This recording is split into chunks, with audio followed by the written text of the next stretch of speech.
బుచ్చిరెడ్డిపాలెం నూతన తహసీల్దార్ గా అంబటి వెంకటేశ్వర్లు శుక్రవారం బాధ్యతలు చేపట్టారు. ఈ సందర్భంగా తహసీల్దార్ కార్యాలయ సిబ్బంది ఆయనకు స్వాగతం పలికి సత్కరించారు. ఈ సందర్భంగా ఆయన మాట్లాడుతూ సెక్రటేరియట్ లో సెక్షన్ ఆఫీసర్ గా పనిచేస్తూ ప్రభుత్వం ఆదేశాల మేరకు బుచ్చి మండల ఎంఆర్ఓగా బాధ్యతలు స్వీకరించడం జరిగిందన్నారు. మండలంలోని రెవెన్యూ సమస్యలను పరిష్కరించే దిశగా కృషి చేస్తామని తెలిపారు. ప్రజలు తమ సమస్యలను అర్జీ రూపంలో ఇస్తే వాటిని పరిష్కరించే దిశగా కృషి చేస్తామని హామీ ఇచ్చారు.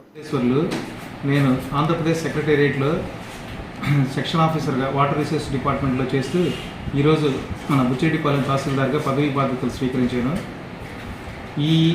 నేను పదవీ బాధ్యతలు స్వీకరించిన తర్వాత మన మండలంలో ఏదైనా రెవెన్యూకి సంబంధించి లేకపోతే సర్వేకి సంబంధించి లేకపోతే ల్యాండ్ ఇష్యూస్కి సంబంధించి లేకపోతే హౌస్ సైట్స్కి సంబంధించి కానీ ఏదైనా మీ ఇబ్బందులు ఏదైనా కానీ ఉంటే నన్ను ప్రత్యక్షంగా కానీ లేదంటే మన ఆంధ్రప్రదేశ్ ప్రభుత్వం వారు ఏర్పాటు చేసిన పబ్లిక్ గ్రీవియన్స్ రెడ్రెసల్ సిస్టమ్ లేదా మీకోసం ప్రజా విజ్ఞప్తుల పరిష్కార వేదిక ద్వారా మా దృష్టికి కానీ తీసుకొస్తే మేము సాధ్యమైనంత త్వరలో వాటిని పరిశీలించి వాటిని పరిష్కారం చేయడానికి ప్రయత్నం చేస్తాము.